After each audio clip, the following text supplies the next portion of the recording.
Hello students, ਜਿਸ ਤਰ੍ਹਾਂ ਤੁਹਾਨੂੰ ਪਤਾ ਹੈ ਕਿ ਅਸੀਂ ਗੱਲ ਕਰ ਰਹੇ ਹਾਂ ਆਪਣੇ NTSC ਤੇ ਨੈਸ਼ਨਲ ਟੈਲੈਂਟ ਸਰਚ ਐਗਜ਼ਾਮੀਨੇਸ਼ਨ ਜੋ ਹਰ ਸਾਲ ਸਾਡੀ ਸਟੇਟ ਗਵਰਨਮੈਂਟ ਦੇ ਦੁਆਰਾ ਨਵੰਬਰ ਦੇ ਫਸਟ ਸੰਡੇ ਨੂੰ ਲਿਆ ਜਾਂਦਾ ਹੈ ਅਤੇ ਸੈਂਟਰ ਦੇ ਦੁਆਰਾ ਉਹ ਜਿਹੜਾ ਪੇਪਰ ਹੈ ਸਾਡਾ ਨੈਕਸਟ ਈਅਰ ਦੇ ਵਿੱਚ ਹੁੰਦਾ ਹੈ ਫਿਰ ਸਾਡਾ ਮਈ ਦੇ ਫਸਟ ਸੰਡੇ। ਸੋ ਇਸ ਦੇ ਬਾਰੇ ਗੱਲ ਅਸੀਂ ਹਜੇ ਡਿਟੇਲ 'ਚ ਕਰਾਂਗੇ। ਸੋ ਲਾਸਟ ਕਲਾਸ ਦੇ ਵਿੱਚ ਅਸੀਂ ਵੇਖਿਆ ਕਿ ਕਿਸ ਤਰ੍ਹਾਂ NTSC ਜਿਹੜਾ ਕਿ ਨਾਮ NSTSS ਤੋਂ ਬਣਿਆ ਹੈ। तो सब तो पहले NCERT साढ़े को तो उसकी असी डिवेलपमेंट वेखी है कि किस तरह हुई है कि किस तरह थोड़े थोड़े चेंज गवर्नमेंट जी टाइम टू टाइम करती रही है। सो अज असी इस ते गल करांगे प्रेजेंट स्कीम के बारे। प्रेजेंट स्कीम सो हुण प्रेजेंट स्कीम दे विच की चल रहा है, मतलब कि साडा जिहड़ा 2020 चल रहा है। हुण इस पॉलिसी दे विच जां स्कीम दे विच की ਜਿਹੜੇ ਕਿ ਬੈਨੀਫਿਟਸ ਤੇ ਬੱਚੇ ਨੂੰ ਮਿਲਦੇ ਹਨ ਤਾਂ ਇਹਨਾਂ ਬਾਰੇ ਜਿਹੜੀ ਕਿ ਗੱਲ ਕੀਤੀ ਗਈ ਹੈ। ਸੋ ਸਭ ਤੋਂ ਪਹਿਲਾਂ ਇਸ ਦੇ ਬਾਰੇ ਅਸੀਂ ਗੱਲ ਕਰਾਂਗੇ ਨੰਬਰ ਆਫ ਸਕੋਲਰਸ਼ਿਪਸ। ਸੋ ਜਿਸ ਦੇ ਬਾਰੇ ਅਸੀਂ ਆਪਣੀ ਲਾਸਟ ਕਲਾਸ ਵਿੱਚ ਗੱਲ ਕੀਤੀ ਹੈ। ਸਭ ਤੋਂ ਪਹਿਲਾਂ 10 ਬੱਚਿਆਂ ਲਈ ਸਕੋਲਰਸ਼ਿਪ ਸੀ, ਉਹ ਇਕੱਲਾ ਸਾਡਾ ਦਿੱਲੀ ਦੇ ਵਿੱਚ ਸੀ ਅਵੇਲੇਬਲ। फिर उस तो बाद उसनू ऑल ओवर इंडिया जिहड़ा कि कर दिता गया तो टाइम टू टाइम जिहड़ियां नंबर ऑफ स्कॉलरशिप सी वधदियां गईयां। तो हुण ये स्कॉलरशिप्स जिहड़ियां ने साडे कोल किन्नियां ने 2000। सो इन्हां दी डिवीजन जिहड़ी आ स्कॉलरशिप दी वो किस तरह कीती गई असीं वेखदे हां, जिस दे विच साडे कोल SCs एंड STs आउंदे हन। सो जिन्हां दे लई 15% दा कोटा जिहड़ा है या 15% इसका शेयर जिहड़ा है वो रख दिता गया है। सो जिहदे विचों 7.5% SC का हो गया तो 7.5% ST का हो गया, तो दोवां नूं मिला के साडे कोल 15% वो बनता है। इस तो बाद आंदा है साडे कोल OBCs अदर बैकवर्ड क्लासेस। सो इन्हां दे लई साडे कोल रखिया गया 27%, मतलब कि इस 2000 स्कॉलरशिप दे विचों 15% स्कॉलरशिप जिहड़ियां SC ST दे लई ने अते 27% जिहड़ियां ने वो किहनां लई ने OBCs दे लई ने। तो इस तो बाद साडे कोल आंदा है फिजिकली चैलेंज्ड। सो जिन्हां दे बारे असीं लास्ट क्लास दे विच भी गल कर चुके हाँ। सो इन्हां दे लई 4% जिहड़ा कीता गया है, जो असीं पहली क्लास विच वेखिया सी किस तरह जिहड़ा कि 2000 दे विच साडे कोल किन्ना सीगा 3%। ठीक है, तो हुण साडे कोल किन्ना एट प्रेजेंट 4% है। इस तो बाद इसका टोटल करते हैं कि साडे कोल टोटल ये किन्ना बनता है। सो देखो 7 4 11 ते 5 16 1 कैरी 2 3 एंड 4। सो टोटल 46% का इस वास्ते साडे कोल हो गया। इस तो बाद साडे कोल आंदा 100 माइनस 46% साडे कोल की बनता है माइनस करके 54। सो जो 54% है ये साडे कोल बच जाता है जनरल कैटेगरीज के लिए। ठीक है, हुण इत्थे तुसीं देखो तुहाडे कोल एक मैथमेटिकल फंक्शन जिहड़ा वो राइज हो जाता है किस तरह कि 15% ਅਸੀਂ ਵੇਖੀਏ 2000 ਦਾ ਕਿੰਨੀਆਂ ਸਕੋਲਰशिप ਜਿਹੜੀਆਂ ਕਿ SC STs ਲਈ ਹਨ। ਸੋ 15% ਕੱਢਣਾ ਹੈ, ਨੀਚੇ ਡਬਲ ਜ਼ੀਰੋ ਆਏਗੀ ਸਾਡੇ ਕੋਲ 100 2 ਜ਼ੀਰੋ ਕੈਂਸਲ ਹੋ ਜਾਣਗੇ, ਤਾਂ ਮੰਨ ਲਓ ਕਿ 15 ਨੂੰ 20 ਨਾਲ ਮਲਟੀਪਲਾਈ ਕਰ ਲਓ ਤੁਸੀਂ। ਸੋ ਇਹ ਸਾਡੇ ਕੋਲ ਹੋ ਜਾਏਗਾ 15 ਮਲਟੀਪਲਾਈ 20 ਇਜ਼ ਇਕੁਅਲ ਟੂ 300। ਸੋ ਇਸ ਤਰ੍ਹਾਂ 27 ਮਲਟੀਪਲਾਈ 20 ਸਾਡੇ ਕੋਲ ਕਿੰਨਾ ਆ ਜਾਏਗਾ 0 ਐਂਡ 54 540 तो 4% 4 मल्टीप्लाई 20 इज इक्वल टू साढ़े को आ गया कितना बन जाता है 80। सो टोटल किनिया स्कॉलरशिप साढ़े को बनिया 0 8 4 12 2 एक आंसर कैरी आ गया 5 3 8 ते प्लस 1 9। सो 920 जिहड़ियां स्कॉलरशिप ने साढ़े को ये कैटेगरीज ने साढ़े को। सो इस तो इलावा साढ़े को देखो 2000 सी टोटल, विचों असीं 920 माइनस करते हैं तो साढ़े को की बचता है 1080। सो जिहड़ियां 1080 ने वो साडे कोल जनरल्स दे वास्ते बचदियां हन। सो इत्थे तुसीं एक क्वेश्चन जिहड़ा खुद सॉल्व करना है कि 46% किहदा कढना है 2000 का। ठीक है, मतलब 46 नूं 20 नाल मल्टीप्लाई करो, चैक करो कि 920 आंदा है। सो बाकी 54 नूं तुसीं मल्टीप्लाई कर सकते हो तो चैक कर सकते हो कि 1080 आंदा है जां नहीं आंदा है। ठीक है, सो ये तां सीगी डिवीजन जिहड़ी स्कॉलरशिप दी कर दित्ती गई है। हुण असीं अपने जिहड़ा एग्जामीनेशन दा पैटर्न है असीं उस दे बारे गल करांगे। सो हुण असीं जदों एग्जामीनेशन की गल करते हाँ तो इस दे विच साडे कोल 2 स्टेज हुंदियां हन, stage 1 and stage 2। So stage 1 की गल करिए तो इस दे विच साडे कोल आंदी है state and UTs, states and UTs. So इस दे विच साडा आंदा है ਨੈਸ਼ਨਲ ਲੈਵਲ। ਸੋ ਸਭ ਤੋਂ ਪਹਿਲਾਂ ਅਸੀਂ ਆਪਣੀ ਸਟੇਟ ਜਾਂ ਯੂਟੀਜ਼ ਦੀ ਗੱਲ ਕਰਦੇ ਹਾਂ। ਹੁਣ ਜਿਹੜਾ ਪੇਪਰ ਸਟੇਟ ਨੇ ਲੈਣਾ ਹੁੰਦਾ ਹੈ ਉਹ ਉਸ ਦਾ ਪੈਟਰਨ ਕੀ ਹੁੰਦਾ ਹੈ ਜਾਂ ਕਦੋਂ ਲਿਆ ਜਾਂਦਾ ਹੈ। ਸਭ ਤੋਂ ਪਹਿਲੀ ਗੱਲ ਤਾਂ ਇਹ ਬੱਚਾ ਜਿਹੜਾ 10th ਕਲਾਸ ਦੇ ਵਿੱਚ ਇਨਰੋਲਡ ਹੋ ਚੁੱਕਾ ਹੈ ਉਸ ਦੇ ਬਾਰੇ ਹੁੰਦਾ ਹੈ। ਉਹੀ ਬੱਚਾ ਜਿਹੜਾ ਟੈਸਟ ਦਿੰਦਾ ਹੈ 10th ਕਲਾਸ ਦੇ ਲਈ ਹੁੰਦਾ ਹੈ। ਠੀਕ ਹੈ। ਸੋ ਇਹ ਜਿਹੜਾ ਹੁੰਦਾ ਹੈ 10th ਜਦੋਂ ਬੱਚਾ ਪਾਸ ਆਊਟ ਕਰ ਲੈਂਦਾ ਹੈ ਉਸ ਤੋਂ ਬਾਅਦ ਹੁੰਦਾ ਹੈ। ਠੀਕ ਹੈ। ਇਨ 11th based on qualifying the 10th based exam।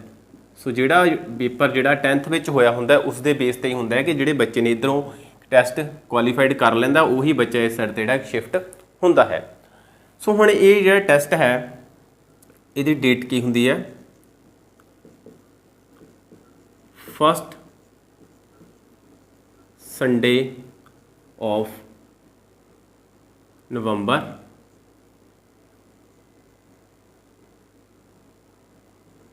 Every year. So ਹਰ ਸਾਲ ਦੇ ਵਿੱਚ ਜਿਹੜਾ ਟੈਸਟ ਹੈ ਨਵੰਬਰ ਦੇ ਪਹਿਲੇ ਐਤਵਾਰ ਜਿਹੜਾ ਕਿ ਟੈਸਟ ਸਟੇਟ ਦੇ ਵੱਲੋਂ ਲਿਆ ਜਾਂਦਾ ਹੈ। ਸੋ ਥੋੜੀ ਜਿਹੀ ਐਕਸੈਪਸ਼ਨਸ ਆਉਂਦੀਆਂ ਨੇ ਇੱਥੇ। ਐਕਸੈਪਟ ਸੋ ਆਲ ਸਟੇਟ, ਇਹ ਸਾਰੀਆਂ ਸਟੇਟਸ ਲਈ ਹੈ। ਠੀਕ ਹੈ। ਆਲ ਸਟੇਟਸ ਐਂਡ ਯੂਟੀਜ਼ ਜਿਹੜਾ ਕਿ ਟੈਸਟ ਕੰਡਕਟ ਕਰਦੀਆਂ ਹਨ। ਪਰ ਐਕਸੈਪਟ ਦਾ ਕੁਝ ਸਟੇਟ ਸਾਡੇ ਕੋਲ ਇਹੋ ਜਿਹੀਆਂ ਹਨ ਜਿਹੜੀਆਂ ਕਿ ਇਹ ਜਿਹੜਾ ਟੈਸਟ ਹੈ ਫਸਟ ਸੈਟਰਡੇ ਆਫ ਨਵੰਬਰ ਨੂੰ ਕੰਡਕਟ ਕਰਦੀਆਂ ਹਨ। ਉਸ ਦੇ ਵਿੱਚ ਕਿਹੜੀਆਂ ਸਟੇਟ ਸਾਡੇ ਕੋਲ ਆਉਂਦੀਆਂ ਹਨ? ਨਾਗਾਲੈਂਡ,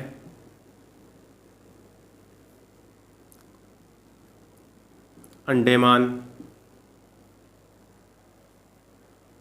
ਐਂਡ ਨਿਕੋਬਾਰ, ਇਹ ਤੁਹਾਨੂੰ ਪਤਾ ਹੈ ਕਿ ਸਾਡੀ ਯੂਟੀ ਹੈ, ਯੂਨੀਅਨ ਟੈਰੀਟਰੀਜ਼ ਹੈ ਸਾਡੀ। ਸੋ ਮੇਘਾਲਿਆ, ਮੇਘਾਲਿਆ ਤੋਂ ਬਾਅਦ ਸਾਡਾ ਆਉਂਦਾ ਹੈ ਐਂਡ ਮਿਜ਼ੋਰਮ। ਸੋ ਇਹ ਜਿਹੜੀਆਂ ਯੂਟੀ ਜਾਂ ਸਟੇਟ ਸਾਡੀਆਂ ਹਨ ਇਹ ਪਹਿਲੇ ਸ਼ਨੀਵਾਰ ਜਿਹੜਾ ਕਿ ਟੈਸਟ ਲੈਂਦੀਆਂ ਹਨ। ਸੋ ਐਲੀਜੀਬਿਲਟੀ, ਹੁਣ ਅਸੀਂ ਐਲੀਜੀਬਿਲਟੀ ਚੈੱਕ ਕਰੀਏ ਤਾਂ ਕੀ ਹੁੰਦੀ ਹੈ ਸਾਡੇ ਕੋਲ। ਕਿਹੜੇ ਕਿਹੜੇ ਸਕੂਲ ਪਹਿਲਾਂ ਤਾਂ ਇਸ ਦੇ ਵਿੱਚ ਆਉਂਦੇ ਹਨ? Government schools, affiliated school, affiliated to government. So ਜਿਹੜੇ ਸਕੂਲ ਗਵਰਨਮੈਂਟ ਅਫੀਲੀਏਟਡ ਹੁੰਦੇ ਹਨ ਉਹ ਸਕੂਲਸ ਆਉਂਦੇ ਹਨ ਸਾਡੇ ਕੋਲ। ਪਲੱਸ ਸਾਡੇ ਕੋਲ ਆਉਂਦੇ ਹਨ ਨਵੋਦਿਆ ਵਿਦਿਆਲਿਆ, ਪਲੱਸ ਕੇਂਦਰੀ ਵਿਦਿਆਲਿਆ। ਸੋ ਪਲੱਸ ਸਾਡੇ ਕੋਲ ਆਉਂਦਾ ਹੈ ਸੈਨਿਕ ਸਕੂਲਸ। ਇਹ ਸਾਡੇ ਕੋਲ ਸਾਰੇ ਹੀ ਹੁੰਦੇ ਹਨ। ਇਸ ਤੋਂ ਇਲਾਵਾ ਸਾਡੇ ਕੋਲ ਓਪਨ ਐਂਡ ਡਿਸਟੈਂਸ ਲਰਨਿੰਗ ਦੇ ਜਿਹੜੇ ਸਕੂਲਸ ਨੇ ਜਾਂ ਕੋਈ ਵੀ ਸਾਡੇ ਕੋਲ ਇੰਸਟੀਟਿਊਸ਼ਨਸ ਹੁੰਦੀਆਂ ਹਨ ਉਹ ਵੀ ਇਸ ਦੇ ਵਿੱਚ ਇਨਕਲੂਡ ਕੀਤੀਆਂ ਜਾਣ। ਪਰ ਸਾਡੇ ਕੋਲ ਇਹ ਕਿਸ ਲੈਵਲ ਤੱਕ ਹੁੰਦੀਆਂ ਹਨ ਕਿ ਜਿਹੜੀ ਬੱਚੇ ਦੀ ਏਜ ਹੋਵੇ ਉਹ ਲੈਸ ਦੈਨ 18 ਈਅਰਸ ਹੋਣੀ ਚਾਹੀਦੀ ਹੈ। ਕਦੋਂ ਤੱਕ? Up to 1 July of particular year. ਮਤਲਬ ਕਿ ਜਿਹੜਾ ਵੀ ਸਾਲ ਚੱਲ ਰਿਹਾ ਹੈ, ਮਤਲਬ ਕਿ ਜਿਸ ਸਾਲ ਐਗਜ਼ਾਮ ਹੋਣਾ ਹੈ ਉਸ ਸਾਲ ਦੀ 1 ਜੁਲਾਈ ਤੱਕ ਜਿਹੜੀ ਏਜ ਹੋਣੀ ਚਾਹੀਦੀ ਬੱਚੇ ਦੀ ਉਹ 18 ਸਾਲ ਤੋਂ ਘੱਟ ਜਿਹੜੀ ਕਿ ਹੋਣੀ ਚਾਹੀਦੀ ਹੈ। ਸੋ ਇਸ ਨੂੰ ਅਸੀਂ ਬੋਲ ਦਿੰਦੇ ਹਾਂ ODL, ਓਪਨ ਡਿਸਟੈਂਸ ਲਰਨਿੰਗ।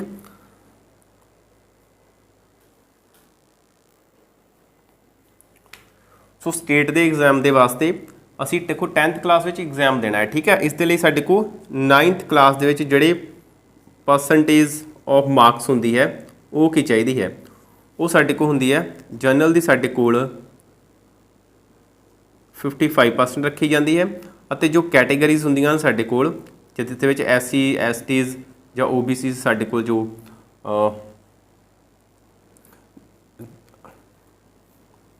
ਅਤੇ ਜੋ ਕੈਟੇਗਰੀਜ਼ ਸਾਡੇ ਕੋਲ ਹੁੰਦੀਆਂ ਹਨ ਉਹਨਾਂ ਦੇ ਵਾਸਤੇ ਜਿਹੜੀ ਪਰਸੈਂਟੇਜ ਸਾਡੇ ਕੋਲ 50% ਰੱਖੀ ਜਾਂਦੀ ਹੈ। ਸੋ ਜਿਸ ਬੱਚੇ ਦੇ 9th ਕਲਾਸ ਦੇ ਵਿੱਚ 55% ਨੰਬਰ ਹਨ ਉਹੀ ਬੱਚਾ ਇਸ ਪੇਪਰ ਨੂੰ ਜਿਹੜਾ ਕਿ ਫਾਰਮ ਨੂੰ ਫਿਲ ਕਰ ਸਕਦਾ ਹੈ। ਜੋ ਕੈਟੇਗਰੀ 'ਚ ਬੱਚਾ ਆਉਂਦਾ ਉਸਦੇ 50% ਨੰਬਰ ਹੋਣੇ ਚਾਹੀਦੇ ਹਨ ਅਤੇ ਉਹ ਬੱਚਾ ਇਸ ਪੇਪਰ ਨੂੰ ਜਿਹੜਾ ਕਿ ਭਰ ਸਕਦਾ ਹੈ। ਸੋ ਇਹ ਸਾਡਾ ਐਲੀਜੀਬਿਲਟੀ ਹੋ ਗਈ ਜਾਂ ਕਦੋਂ ਪੇਪਰ ਲਿਆ ਜਾਂਦਾ ਹੈ। ਹੁਣ ਅਸੀਂ ਨੈਸ਼ਨਲ ਲੈਵਲ ਦੇ ਐਗਜ਼ਾਮ ਵੱਲ ਆ ਜਾਈਏ। ਸੋ ਜਦੋਂ ਬੱਚਾ ਇਹ ਪੇਪਰ ਦੇ ਲੈਂਦਾ ਹੈ ਉਸ ਤੋਂ ਬਾਅਦ ਉਸ ਦੇ ਅੱਗੇ ਅਗਲੀ ਸਟੇਜ ਜਿਹੜੀ ਆਉਂਦੀ ਹੈ ਉਹ ਆਉਂਦੀ ਹੈ ਜਿਹੜਾ ਕਿ NTSC ਨੈਸ਼ਨਲ ਲੈਵਲ 'ਤੇ ਲਿਆ ਜਾਂਦਾ ਹੈ, ਜਿਸ ਦੇ ਨਾਲ ਸਕੋਲਰਸ਼ਿਪ ਬੱਚੇ ਦੀ ਬਣਨੀ ਹੁੰਦੀ ਹੈ। ਸੋ ਇਹ ਜਿਹੜਾ ਕਿ ਦੇਖੋ ਮੰਨ ਲਓ ਕਿ ਹੁਣ ਸਾਡੇ ਕੋਲ 2020 ਚੱਲ ਰਿਹਾ ਹੈ, ਇਹ ਪੇਪਰ ਜਿਹੜਾ ਹੁੰਦਾ ਹੈ 2020 'ਚ ਹੋ ਗਿਆ ਕਲੀਅਰ, ਨਵੰਬਰ ਦੇ ਵਿੱਚ, ਠੀਕ ਆ। ਕਦੋਂ? ਫਸਟ ਸੰਡੇ ਨੂੰ। ਇਸ ਤੋਂ ਬਾਅਦ ਇਹ ਜਿਹੜਾ ਪੇਪਰ ਹੈ ਸਾਡਾ ਅਗਲੇ ਸਾਲ ਦੇ ਵਿੱਚ 2021 'ਚ ਜਾ ਕੇ ਹੋਵੇਗਾ। ਕਦੋਂ ਹੋਵੇਗਾ? First Sunday of May, clear. So ਜਦੋਂ ਇਹ ਪੇਪਰ ਹੋਵੇਗਾ ਤਾਂ ਜਿਹੜਾ ਬੱਚਾ ਇੱਥੇ 9th ਕਲਾਸ ਦੇ ਬੇਸ 'ਤੇ ਪੇਪਰ ਦਿੱਤਾ, ਬੱਚਾ ਇੱਥੇ 10th ਕਲਾਸ ਦੇ ਵਿੱਚ ਸੀਗਾ, ਸੋ ਹੁਣ ਬੱਚਾ ਕਿਹੜੀ ਕਲਾਸ ਪਹੁੰਚ ਜਾਏਗਾ? +1 ਦੇ ਵਿੱਚ, ਠੀਕ ਆ। ਮਤਲਬ ਕਿ ਇਹ ਜਿਹੜਾ ਪੇਪਰ ਹੋਏਗਾ ਬੱਚੇ ਦਾ ਉਹ ਉਸ ਦੀ +1 ਕਲਾਸ ਦੇ ਵਿੱਚ ਜਾਂ 11ਵੀਂ ਕਕਸ਼ਾ ਦੇ ਵਿੱਚ ਜਾ ਕੇ ਹੋਵੇਗਾ। ਸੋ ਹੁਣ ਇਸ ਦੇ ਲਈ ਵੀ ਕੁਝ ਕ੍ਰਾਈਟੇਰੀਆ ਰੱਖਿਆ ਗਿਆ ਹੈ। ਤਾਂ ਇੱਥੇ ਕੀ ਹੈ ਕਿ ਜਿਹੜੇ ਬੱਚੇ ਦੀ ਪਾਸ ਆਊਟ ਕਲਾਸ ਹੈ, ਜਿਹੜੀ ਬੱਚਾ ਪਹਿਲਾਂ ਕਰਕੇ ਆਇਆ 10th ਕਰਕੇ ਆਇਆ ਹੈ, ਇਸ ਦੇ ਵਿੱਚ ਉਸਦੇ 60% ਨੰਬਰ ਜਿਹੜੇ ਲੈਣੇ ਬਹੁਤ ਜ਼ਰੂਰੀ ਹਨ। ਸੋ ਇੱਥੇ ਵੀ ਜਿਹੜੀ ਕੈਟੇਗਰੀਜ਼ ਨੂੰ 5% ਦੀ ਰਿਲੈਕਸੇਸ਼ਨ ਮਿਲ ਜਾਂਦੀ ਹੈ, ਮਤਲਬ ਕਿ ਉਸਦੇ ਮਿਲਣ ਦਾ 55% ਨੰਬਰ ਜਿਹੜੇ ਕਿ ਉਹ ਰੱਖੇ ਜਾਂਦੇ ਹਨ। ਸੋ ਇਸ ਤਰ੍ਹਾਂ ਸਾਡੇ ਕੋਲ ਇਹ ਤਾਂ ਹੋ ਗਿਆ ਕਿ ਇਸ ਦੀਆਂ ਅਸੀਂ ਐਲੀਜੀਬਿਲਟੀ ਦੀ ਗੱਲ ਕੀਤੀ, ਡੇਟਸ 'ਤੇ ਗੱਲ ਕਰ ਲਈ, ਕਦੋਂ ਜਿਹੜਾ ਪੇਪਰ ਕੰਡਕਟ ਹੁੰਦਾ ਹੈ। ਹੁਣ ਇਸ ਤੋਂ ਬਾਅਦ ਅਗਲਾ ਸਾਡੇ ਕੋਲ ਮੇਨ ਜਿਹੜਾ ਚੀਜ਼ ਆਉਂਦੀ ਹੈ ਉਹ ਆਉਂਦਾ ਹੈ ਸਿਲੇਬਸ, ਜਿਸ ਦੇ ਵਿੱਚ ਬੱਚੇ ਨੇ ਪੇਪਰ ਕਰਨਾ ਹੁੰਦਾ ਹੈ, ਠੀਕ ਹੈ। ਸੋ ਸਿਲੇਬਸ ਦੇ ਵਿੱਚ ਗੱਲ ਕਰੀਏ ਤਾਂ ਇਹ ਜਿਹੜਾ ਪੇਪਰ ਸਾਡਾ 10th ਕਲਾਸ 'ਚ ਹੁੰਦਾ ਹੈ, ਇਹ ਬੇਸਡ ਔਨ ਹੁੰਦਾ ਹੈ 9th and 10th the syllabus, ਯਾਨੀ ਕਿ 10th ਕਲਾਸ ਦਾ ਜਿੰਨਾ ਵੀ ਸਿਲੇਬਸ ਬੱਚੇ ਨੂੰ ਬੋਰਡ ਦੇ ਜਿਹੜਾ ਕਿ ਸਕੂਲ ਜੋ ਐਫੀਲੀਏਟਡ ਹੁੰਦੇ ਹਨ ਉਹਨਾਂ ਦੇ ਵੱਲੋਂ ਕਿੰਨਾ ਜਿਹੜਾ ਸਿਲੇਬਸ ਨਵੰਬਰ ਤੱਕ ਕੰਪਲੀਟ ਕੀਤਾ ਜਾਂਦਾ ਹੈ, ਉਸ ਦੇ ਅਕੋਰਡਿੰਗਲੀ ਲਿਆ ਜਾਂਦਾ ਹੈ। ਸਟੇਟ ਇਸ ਦੀਆਂ ਨੋਰਮਸ ਜਿਹੜੀਆਂ ਨੇ ਕੋਈ ਵੀ ਉਸੇ ਚੇਂਜ ਕਰਨਾ ਚਾਹਵੇ ਤਾਂ ਕਰ ਸਕਦੀ ਕਿ ਪੇਪਰ ਦੇ ਵਿੱਚ ਕਿਹੜਾ ਤੁਸੀਂ ਮੀਡੀਅਮ ਰੱਖਣਾ ਹੈ, ਕਿਹੜਾ ਤੁਸੀਂ ਸਿਲੇਬਸ ਰੱਖਣਾ ਹੈ, ਉਹ ਸਟੇਟ ਆਪਣੇ ਅਨੁਸਾਰ ਜਿਹੜਾ ਕਿ ਕਰ ਸਕਦੀ ਹੈ। ਸੋ ਲੈਂਗੁਏਜ ਕਿਹੜੀ ਰੱਖਣੀ ਹੈ ਪੇਪਰ ਦੇ ਵਿੱਚ ਉਹ ਵੀ ਸਟੇਟ 'ਤੇ ਡਿਪੈਂਡ ਕਰਦਾ ਹੈ ਕਿ ਉਸ ਦੇ ਵਿੱਚ ਅਸੀਂ ਕੋਈ ਚੇਂਜ ਜਿਹੜਾ ਕਿ ਕਰ ਸਕਦੇ ਹਾਂ, ਠੀਕ ਹੈ। ਸੋ ਇਸ ਦੇ ਵਿੱਚ ਸਾਡੇ ਕੋਲ ਨੈਸ਼ਨਲ ਲੈਵਲ ਦਾ ਪੇਪਰ ਆ ਜਾਂਦਾ ਹੈ ਅਤੇ ਇਸ ਦੇ ਵਿੱਚ ਲੈਂਗੁਏਜ ਸਾਡੇ ਕੋਲ ਹਿੰਦੀ ਮੀਡੀਅਮ 'ਚ ਪੇਪਰ ਹੋਏਗਾ, ਇੰਗਲਿਸ਼ 'ਚ ਹੋਏਗਾ, ਠੀਕ ਹੈ। ਸੋ ਜਿਹੜੇ ਸੈਂਟਰ ਨੇ ਸਟੇਟ ਦੇ ਵੱਲੋਂ ਜਿਹੜੇ ਕਿ ਦਿੱਤੇ ਜਾਂਦੇ ਹਨ। ਸੋ ਸਟੇਟ ਦੇ ਵਿੱਚ ਬੱਚਾ ਪੇਪਰ ਦੇਵੇਗਾ ਤਾਂ ਉਸ ਦੇ ਨਾਲ ਉਹਦੀ ਸਟੇਟ ਦੀ ਜਿਹੜੀ ਲੈਂਗੁਏਜ ਹੋਏਗੀ, ਜਿਸ ਤਰ੍ਹਾਂ ਸਾਡਾ ਪੰਜਾਬ ਹੈ ਤਾਂ ਪੰਜਾਬੀ ਜ਼ਰੂਰ ਹੋਵੇਗੀ। ਸੋ ਇਸ ਦੇ ਲਈ ਕੁਝ ਲੈਂਗੁਏਜ ਜਿਹੜੀਆਂ ਜਿਨ੍ਹਾਂ ਦੇ ਵਿੱਚ ਦੇਖੋ ਹਿੰਦੀ ਹੋਏਗਾ, ਇੰਗਲਿਸ਼ ਤਾਂ ਹੋਏਗਾ, ਇਸ ਤੋਂ ਇਲਾਵਾ ਕਿਹੜੀਆਂ ਲੈਂਗੁਏਜ ਜਿਹੜੀਆਂ ਹੋਣਗੀਆਂ ਜਿਨ੍ਹਾਂ ਦੇ ਵਿੱਚ ਪੇਪਰ ਤੁਹਾਨੂੰ ਮਿਲ ਸਕਦਾ ਹੈ ਉਹ ਤੁਹਾਨੂੰ ਸਾਈਡ 'ਤੇ ਜਿਹੜੀਆਂ ਕਿ ਵਿਖ ਰਹੀਆਂ ਹਨ ਕਿ ਜਿਨ੍ਹਾਂ ਦੇ ਵਿੱਚ ਕੁਝ ਲੈਂਗੁਏਜ ਜਿਹੜੀਆਂ ਸਾਡੇ ਸ਼ਡਿਊਲ ਦੇ ਵਿੱਚ ਆਉਂਦੀਆਂ ਹਨ, 8th ਸ਼ਡਿਊਲ ਦੇ ਵਿੱਚ ਕਨਸਟੀਟਿਊਸ਼ਨ ਦੇ, ਉਹਨਾਂ ਭਾਸ਼ਾਵਾਂ ਦੇ ਵਿੱਚ ਜਿਹੜਾ ਪੇਪਰ ਸਾਨੂੰ ਮਿਲਦਾ ਹੈ।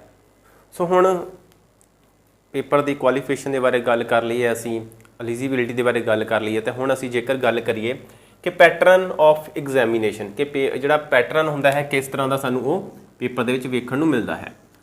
ਸੋ ਇੱਕ ਗੱਲ ਧਿਆਨ ਰੱਖਣਾ ਹੈ ਕਿ ਸਭ ਤੋਂ ਪਹਿਲਾਂ ਜਿਹੜਾ ਸਟੇਜ 1 ਹੁੰਦੀ ਹੈ ਉਹ ਸਾਡਾ ਸਟੇਟ ਲੈਵਲ ਦਾ ਪੇਪਰ ਹੁੰਦਾ ਹੈ। ਸੋ ਇਹ ਗੱਲ ਤੁਹਾਨੂੰ ਦੱਸ ਦਿੱਤੀ ਗਈ ਹੈ ਕਿ ਸਟੇਟ ਟਾਈਮ ਟੂ ਟਾਈਮ ਆਪਣੇ ਜਿਸ ਤਰ੍ਹਾਂ ਵੀ ਚਾਹਵੇ ਉਸ ਦੇ ਪੇਪਰ ਦੇ ਵਿੱਚ ਚੇਂਜ ਜਿਹੜਾ ਉਹ ਕਰ ਸਕਦੀ ਹੈ। ਸੋ ਇਹ ਜੋ ਵੀ ਤੁਹਾਨੂੰ ਦੱਸਿਆ ਜਾਵੇਗਾ ਇਹ ਐਟ ਪ੍ਰੈਜ਼ੈਂਟ ਜੋ ਵੀ NCERT ਦੀ ਸਾਈਟ 'ਤੇ ਪਿਆ ਸੀਗਾ ਉਸ ਦੇ ਅਕੋਰਡਿੰਗਲੀ ਤੁਹਾਨੂੰ ਦੱਸਿਆ ਜਾ ਰਿਹਾ ਹੈ। ਸੋ ਐਟ ਪ੍ਰੈਜ਼ੈਂਟ ਜੋ ਉਹਨਾਂ ਨੇ ਉਸ 'ਤੇ ਦੱਸਿਆ ਹੋਇਆ ਹੈ।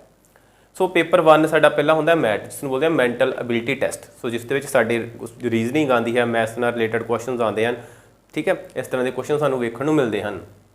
ਸੋ ਟਾਈਮਿੰਗ ਕੀ ਹੁੰਦੀ ਹੈ ਸਾਡੇ ਕੋਲ? ਮਾਰਨਿੰਗ ਟਾਈਮ ਹੁੰਦਾ ਹੈ ਸਾਡਾ 9:30 ਵਜੇ ਪੇਪਰ ਸਟਾਰਟ ਹੁੰਦਾ ਹੈ, 9:30 ਤੇ ਐਂਡ 11:30 ਤੇ ਪੇਪਰ ਖਤਮ ਹੁੰਦਾ ਹੈ। ਇਟ ਮੀਨਸ ਸਾਡੇ ਕੋਲ ਟਾਈਮ ਕਿੰਨਾ ਹੋ ਗਿਆ? 120 ਮਿੰਟਸ, ਜਾਂ ਜਿਸ ਨੂੰ ਅਸੀਂ ਬੋਲਦੇ ਹਾਂ 2 ਆਵਰਸ ਹੋ ਗਏ, ਠੀਕ ਹੈ। ਮਾਰਨਿੰਗ ਜਿਹੜੀ ਕਿ ਸ਼ਿਫਟ ਸਾਡੀ ਇਹ ਹੁੰਦੀ ਹੈ। ਸੋ ਕੁਐਸਚਨਸ ਕਿੰਨੇ ਹੁੰਦੇ ਹਨ? ਸਾਡੇ ਕੋਲ 100 ਕੁਐਸਚਨ ਹੁੰਦੇ ਹਨ। ਸੋ ਹਰ ਇੱਕ ਕੁਐਸਚਨ ਦਾ ਕਿੰਨੇ ਮਾਰਕਸ ਹੁੰਦਾ ਹੈ? 1 ਮਾਰਕਸ ਦਾ। ਸੋ ਸਾਡੇ ਕੋਲ ਟੋਟਲ ਮਾਰਕਸ ਹੋ ਗਏ 100। ਸੋ ਇਹ ਕੁਆਲੀਫਿਕੇਸ਼ਨ ਬਾਰੇ ਬਾਅਦ 'ਚ ਗੱਲ ਕਰਦੇ ਹਾਂ। ਇਸ ਤੋਂ ਬਾਅਦ ਆਉਂਦਾ ਸਾਡਾ ਪੇਪਰ 2, ਜਿਸ 'ਚ ਹੁੰਦਾ ਹੈ SAT, ਸਕੋਲਾਸਟਿਕ ਐਪਟੀਟਿਊਡ ਟੈਸਟ। ਸੋ ਇਸ ਦੇ ਵਿੱਚ ਸਾਡੇ ਕੋਲ ਕੀ ਆਉਂਦਾ ਹੈ? ਪਹਿਲੀ ਗੱਲ ਤਾਂ ਇਹ ਸ਼ਿਫਟ ਸਾਡੀ ਆਉਂਦੀ ਹੈ ਈਵਨਿੰਗ ਦੀ, ਸ਼ਾਮ ਦੇ ਟਾਈਮ 'ਚ ਪੇਪਰ ਹੁੰਦਾ ਹੈ। ਸੋ 1:30 ਦੇ ਪੇਪਰ ਸ਼ੁਰੂ ਹੁੰਦਾ ਹੈ ਅਤੇ 3:30 ਦਾ ਜਿਹੜਾ ਪੇਪਰ ਹੈ ਸਾਡਾ ਉਹ ਖਤਮ ਹੁੰਦਾ ਹੈ। ਸੋ ਸਬਜੈਕਟ ਇਸ ਦੇ ਵਿੱਚ ਕਿਹੜੇ ਕਿਹੜੇ ਸਾਡੇ ਕੋਲ ਆਉਂਦੇ ਆ? ਸਾਇੰਸ ਆਉਂਦੀ ਹੈ, ਮੈਥਸ ਆਉਂਦਾ ਹੈ ਅਤੇ SS ਆਉਂਦੀ ਹੈ, ਸੋਸ਼ਲ ਸਾਇੰਸ ਆਉਂਦੀ ਹੈ।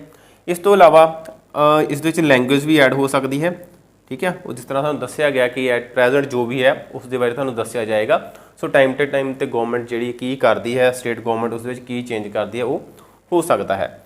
ਸੋ ਸਾਇੰਸ 40 ਮਾਰਕਸ ਦੀ ਹੁੰਦੀ ਹੈ, ਮਤਲਬ ਕਿ 40 ਕੁਐਸਚਨਸ ਹੁੰਦੇ ਹਨ ਸਾਡੇ ਕੋਲ, ਅਤੇ ਮਾਰਕਸ ਕਿੰਨੇ ਬਣਦੇ? ਉਸਦੇ 40। ਸੋ ਇਸ ਤਰ੍ਹਾਂ 20 ਕੁਐਸਚਨ ਮੈਥ ਦੇ ਹੁੰਦੇ ਹਨ ਤਾਂ 20 ਮਾਰਕਸ ਇਹਦੇ ਹੋ ਗਏ, 40 ਕੁਐਸਚਨ ਸੋਸ਼ਲ ਸਾਇੰਸ ਦੇ ਹੁੰਦੇ ਹਨ ਤੇ ਇਹ 40 ਮਾਰਕਸ ਹੋ ਗਏ ਸਾਡੇ ਕੋਲ, ਟੋਟਲ 100 ਮਾਰਕਸ ਹੋ ਗਏ।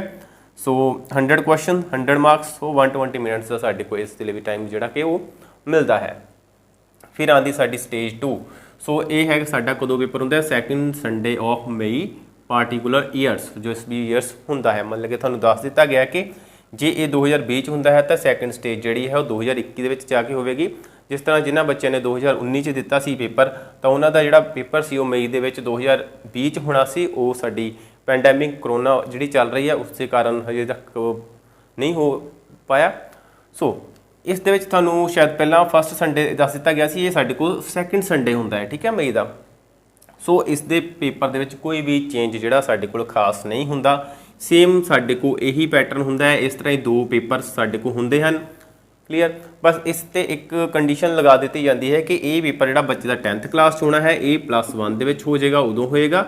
ਸੋ ਜਿਸ ਦੇ ਲਈ ਉਸਦੇ ਕੋਲ 10th ਕਲਾਸ ਦੇ ਵਿੱਚ 60% ਮਾਰਕਸ ਜਿਹੜੇ ਉਹ ਹੋਣੇ ਚਾਹੀਦੇ ਹਨ, ਜੋ ਸਾਡੇ ਕੋਲ ਜਨਰਲ ਕੈਟੇਗਰੀਜ਼ ਦੇ ਲਈ ਸੀ। ਅਤੇ ਕੈਟੇਗਰੀਜ਼ ਦੇ ਲਈ ਇਹ ਸਾਡੇ ਕੋਲ 5% ਦੀ ਰਿਲੈਕਸੇਸ਼ਨ ਆਉਂਦੀ ਹੈ, ਮਤਲਬ ਕਿ 55% ਜਿਹੜੇ ਮਾਰਕਸ ਹੈ ਉਹ ਚਾਹੀਦੇ ਹੁੰਦੇ ਹਨ। ਸੋ ਹੁਣ ਕੁਆਲੀਫਿਕੇਸ਼ਨ ਦੀ ਗੱਲ ਕਰੀਏ, ਸੇਮ ਇਹੀ ਕੁਆਲੀਫਿਕੇਸ਼ਨ ਸਾਡੀ ਇਸ ਦੇ ਵਿੱਚ ਹੁੰਦੀ ਹੈ ਕਿ ਬੱਚੇ ਨੇ ਪੇਪਰ ਦੇ ਦਿੱਤਾ, ਪੇਪਰ ਦੇਣ ਤੋਂ ਬਾਅਦ ਉਹ ਕੁਆਲੀਫਾਈਡ ਹੋ ਗਿਆ ਕਿ ਜਾਂ ਨਹੀਂ ਹੋ ਗਿਆ, ਠੀਕ ਹੈ, ਸੈਕਿੰਡ ਪੇਪਰ ਦੇ ਲਈ। ਸੋ 32% 32% ਨੰਬਰ ਜਿਹੜੇ ਚਾਹੀਦੇ ਹਨ ਕੈਟੇਗਰੀਜ਼ ਨੂੰ, SC ਨੂੰ, ST ਨੂੰ ਤੇ PWD ਨੂੰ, ਮੰਨ ਲਓ ਜਿਸ ਵਿੱਚ ਅਸੀਂ ਫਿਜ਼ੀਕਲ ਚੈਲੰਜ ਬੱਚੇ ਲੈਂਦੇ ਹਾਂ, ਡਿਸੇਬਲਸ। ਸੋ 40% ਜਿਹੜੇ ਮਾਰਕਸ ਆ ਉਹ ਕਿਹਨੂੰ ਚਾਹੀਦੇ ਹਨ, ਜਨਰਲ ਨੂੰ ਤੇ OBCs ਬੱਚਿਆਂ ਨੂੰ ਜਿਹੜੇ ਉਹ ਚਾਹੀਦੇ ਹੁੰਦੇ ਹਨ। ਤਾਂ ਸੇਮ ਇਹ ਸਾਡੇ ਕੋਲ ਇਸ ਨੈਸ਼ਨਲ ਲੈਵਲ ਦੇ ਪੇਪਰ ਦੇ ਵਿੱਚ ਵੀ ਇਸ ਤਰ੍ਹਾਂ ਹੀ ਹੁੰਦਾ ਹੈ। ਸੋ ਇਹ ਸੀ ਤੁਹਾਡਾ ਪੂਰਾ ਹੀ NTSC ਦੇ ਬਾਰੇ ਜਿਹੜਾ ਤੁਹਾਨੂੰ ਸਮਝਾ ਦਿੱਤਾ ਗਿਆ ਹੈ। ਸੋ ਕਲਾਸ ਪਹਿਲੀ ਲਗਾਈ, ਉਸ ਦੇ ਵਿੱਚ ਅਸੀਂ ਬੇਸਿਕ ਬਾਰੇ ਜਾਣਿਆ। ਤੋਂ ਸੈਕਿੰਡ ਕਲਾਸ ਅਸੀਂ ਲਗਾਈ ਹੈ ਜਿਸ ਦੇ ਵਿੱਚ ਅਸੀਂ ਉਸ 'ਤੇ ਐਲੀਜੀਬਿਲਟੀ ਦੀ, ਕੁਆਲੀਫਿਕੇਸ਼ਨ ਦੀ ਜਾਂ ਸਕੋਲਰਸ਼ਿਪਸ ਦੀ ਗੱਲ ਕੀਤੀ, ਠੀਕ ਹੈ। ਸੋ ਸਕੋਲਰਸ਼ਿਪ ਤੋਂ ਯਾਦ ਆਇਆ ਕਿ amount of scholarship at present, ਠੀਕ ਆ, ਐਟ ਪ੍ਰੈਜ਼ੈਂਟ ਉਹ ਹੁਣ ਇਸ ਸਮੇਂ ਜਿਹੜੀ ਸਕੋਲਰਸ਼ਿਪ ਕਿੰਨੀ ਮਿਲਦੀ ਸਾਨੂੰ, 1250 ਰੁਪਏ ਪਰ ਮੰਥ, ਠੀਕ ਹੈ। ਸੋ ਮੰਨ ਲਓ ਕਿ ਮਈ ਦੇ ਵਿੱਚ ਦੇਖੋ ਤੁਸੀਂ ਇਹ ਪੇਪਰ 2021 ਦੇ ਵਿੱਚ ਮਈ ਦੇ ਵਿੱਚ ਕਲੀਅਰ ਕਰਦੇ ਹੋ ਤਾਂ ਤੁਹਾਡਾ ਪੇਪਰ ਜਿਹੜਾ ਕਲੀਅਰ ਹੋ ਗਿਆ, ਤਾਂ ਤੁਹਾਨੂੰ +1 ਅਤੇ +2 ਦੇ ਵਿੱਚ ਜਿਹੜੀ ਸਕੋਲਰਸ਼ਿਪ ਆ ਤੁਹਾਨੂੰ 1250 ਰੁਪਏ ਮੰਥਲੀ ਜਿਹੜੇ ਉਹ ਮਿਲਣੇ ਸ਼ੁਰੂ ਹੋ ਜਾਣਗੇ ਗਵਰਨਮੈਂਟ ਦੇ ਕੋਲੋਂ। ਸੋ ਇਹ ਜਿਹੜਾ ਅਮਾਊਂਟ ਹੈ ਇਹ ਵੀ ਚੇਂਜ ਹੁੰਦਾ ਰਿਹਾ ਹੈ ਸਮੇਂ ਤੋਂ ਸਮੇਂ, ਠੀਕ ਹੈ। ਸੋ ਇਸ ਤੋਂ ਬਾਅਦ ਅਸੀਂ ਪੇਪਰ ਦੇ ਪੈਟਰਨ ਦੇ ਬਾਰੇ ਜਾਣਿਆ ਕਿ ਕਿਸ ਤਰ੍ਹਾਂ ਸਾਨੂੰ ਪੈਟਰਨ ਆਉਂਦਾ ਹੈ। ਸੋ ਇਹਦਾ ਮਤਲਬ ਇਹ ਹੋਇਆ ਕਿ ਤੁਹਾਨੂੰ ਜੋ ਇਹ ਸਕੋਲਾਸਟਿਕ ਐਪਟੀਟਿਊਡ ਟੈਸਟ ਹੈ ਇਹ ਤਾਂ ਤੁਸੀਂ ਆਪਣੇ ਸਿਲੇਬਸ 'ਚ ਕਰਦੇ ਹੋ ਕਿ ਤੁਸੀਂ ਸਾਰੇ ਸਬਜੈਕਟ ਜਿਹੜੇ ਪੜ੍ਹਦੇ ਹੋ, ਠੀਕ ਆ। SS ਹੋ ਗਈ, ਮੈਥ ਹੋ ਗਈ, ਸਾਇੰਸ ਹੋ ਗਈ, ਲੈਂਗੁਏਜ ਹੋ ਗਈ, English, Punjabi, Hindi, any other language ਤੁਸੀਂ ਪੜ੍ਹਦੇ ਹੋ, ਠੀਕ ਹੈ, ਸਕੂਲ ਦੇ ਵਿੱਚ। ਸੋ ਪਲੱਸ ਸਾਨੂੰ ਜਿਹੜੀ ਤਿਆਰੀ ਕਰਨੀ ਪੈਂਦੀ ਹੈ ਉਹ ਸਭ ਤੋਂ ਜ਼ਿਆਦਾ ਤੁਹਾਡਾ ਜਿਹੜਾ ਫੋਕਸ ਹੋਣਾ ਚਾਹੀਦਾ ਹੈ ਉਹ ਇਸ 'ਤੇ ਹੋਣਾ ਚਾਹੀਦਾ ਕਿ ਇਸ ਨੂੰ ਵੀ ਅਸੀਂ ਕੁਆਲੀਫਾਈਡ ਕਰਨਾ ਹੈ। ਅਤੇ ਇਹ ਸਾਡੇ ਕੋਲ ਇੱਕ ਨਵੀਂ ਚੀਜ਼ ਹੁੰਦੀ ਹੈ ਜਿਸ ਦੇ ਬਾਰੇ ਤੁਹਾਨੂੰ ਜਾਣਨ ਦੀ ਲੋੜ ਹੁੰਦੀ ਹੈ, ਠੀਕ ਹੈ। ਅਤੇ ਅਸੀਂ ਆਪਣੀਆਂ ਜੋ ਇਸ ਕਲਾਸ ਤੋਂ ਬਾਅਦ ਹੁਣ ਅਸੀਂ ਆਪਣੀਆਂ ਕਲਾਸਿਸ ਸਟਾਰਟ ਕਰਾਂਗੇ ਜਿਸ ਦੇ ਵਿੱਚ ਅਸੀਂ ਇਸ ਮੈਟ ਟੈਸਟ ਦੇ ਬਾਰੇ ਹੀ ਕੁਐਸਚਨ ਜਿਹੜੇ ਡਿਸਕਸ ਕਰਾਂਗੇ। ਸੋ ਜਦੋਂ ਸਾਡਾ ਇਹ ਸਿਲੇਬਸ ਕੰਪਲੀਟ ਹੋਏਗਾ ਫਿਰ ਅਸੀਂ ਇਹਨਾਂ ਦੇ ਬਾਰੇ ਜਿਹੜੀ ਇੱਕ ਗੱਲ ਕਰਨੀ ਸ਼ੁਰੂ ਕਰਾਂਗੇ। ਸੋ ਉਮੀਦ ਕਰਦਾ ਹਾਂ ਕਿ ਤੁਹਾਨੂੰ ਜਿਹੜਾ NTSC ਦਾ ਟੈਸਟ ਹੁੰਦਾ ਹੈ ਉਸ ਦੇ ਬਾਰੇ ਕਲੀਅਰ ਜਿਹੜਾ ਕਿ ਸਾਰਾ ਕੁਝ ਹੋ ਗਿਆ ਹੋਵੇਗਾ। ਸੋ ਹੁਣ ਤੁਸੀਂ ਕਰਨਾ ਕੀ ਹੈ ਬੱਚਿਓ ਕਿ ਆਪਣਾ ਜਿਹੜਾ ਧਿਆਨ ਹੈ ਤੁਸੀਂ ਪੇਪਰ 'ਤੇ ਦੇਣਾ ਹੈ ਕਿ ਤੁਹਾਨੂੰ ਉਹਦਾ ਬੈਨੀਫਿਟ ਵੀ ਪਤਾ ਲੱਗ ਗਿਆ। ਸੋ ਹੋਰ ਬੈਨੀਫਿਟ ਕੀ ਹੁੰਦਾ ਕਿ ਤੁਸੀਂ ਫਰਦਰ ਸਟੱਡੀ ਵਾਸਤੇ ਜਾਂਦੇ ਹੋ ਤਾਂ ਤੁਸੀਂ ਕੋਈ ਵੀ ਕੰਪੀਟੀਟਿਵ ਐਗਜ਼ਾਮ ਫਿਲ ਕਰਦੇ ਹੋ ਤਾਂ ਤੁਸੀਂ ਉਸ ਦੇ ਵਿੱਚ NTSC ਦਾ ਆਪਣਾ ਜਿਹੜਾ ਫਿਲ ਕਰ ਸਕਦੇ ਆ ਕਿ ਇਹ ਪੇਪਰ ਜਿਹੜਾ ਮੈਂ ਕੁਆਲੀਫਾਈ ਕੀਤਾ ਹੋਇਆ ਤਾਂ ਤੁਹਾਨੂੰ ਉੱਥੇ ਇਸ ਦੇ ਕੁਝ ਨਾ ਕੁਝ ਬੈਨੀਫਿਟਸ ਜਿਹੜੇ ਨੇ ਉਹ ਮਿਲਦੇ ਹਨ। ਸੋ ਸ਼ੁਰੂ ਕਰੋ, ਪੜ੍ਹਨਾ ਸ਼ੁਰੂ ਕਰੋ। ਸੋ ਇਸ ਵੀਡੀਓ ਨੂੰ ਬਾਕੀ ਬੱਚਿਆਂ ਤੱਕ ਵੀ ਭੇਜਣਾ, ਸ਼ੇਅਰ ਕਰਨਾ ਹੈ ਜ਼ਰੂਰ ਤਾਂ ਜੋ ਉਹਨਾਂ ਨੂੰ ਵੀ ਇਸ ਦੇ ਬਾਰੇ ਜਾਣਕਾਰੀ ਮਿਲ ਸਕੇ। ਸੋ ਥੈਂਕ ਯੂ, ਮਿਲਦੇ ਆ ਨੈਕਸਟ ਕਲਾਸ ਦੇ ਵਿੱਚ ਹੁਣ ਅਸੀਂ ਆਪਣੇ MAT ਕਲਾਸਿਸ ਦੇ ਨਾਲ।